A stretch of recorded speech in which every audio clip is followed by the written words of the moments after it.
Digital sovereignty क्या है? America की टेक कंपनियों से क्यों आजादी चाहता है यूरोप? आइए जानते हैं पूरी स्टोरी।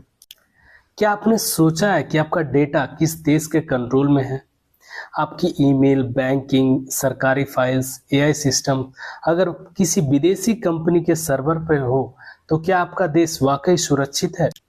यूरोप आज इसी सवाल से जूझ रहा है और इसी शब्द से जन्म हुआ डिजिटल सॉवरेनिटी।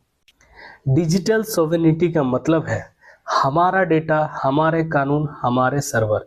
मतलब इसमें जो डिजिटल इंफ्रास्ट्रक्चर, डिजिटल डेटा, ये सारे चीज हमारे सर्वर पे हो, हमारे देश में हो, हमारे कंट्रोल में हो। सारे डेटा सेंटर, सारी चीज हमारे देश के कंट्रोल में हो, ना कि दूसरे देश। डिजिटल दुनिया अमेरिकी टेक कंपनियों के भरोसे चल रही है, जैसे Google, Amazon, Microsoft and Oracle.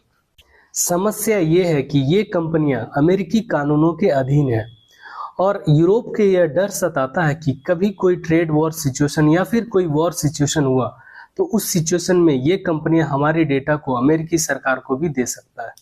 इस चिंता को देखते हुए यूरोपियन पार्लियामेंट ने यूरोपियन टेक्नोलॉजिकल सॉवरेनिटी पर एक अहम रिपोर्ट को समर्थन दिया। इस रिपोर्ट में कहा गया कि cloud computing, semiconductors and artificial intelligence जैसे सेक्टर में यूरोप को आत्मनिर्भर बनना होगा। डिजिटल सॉवरेनिटी अब सिर्फ डेटा की सुरक्षा नहीं बल्कि भविष्य की ताकत बन चुकी है। आज की डिजिटल दुनिया में जिसका डेटा पर कंट्रोल होगा, सबसे ताकतवर वही माना जाएगा।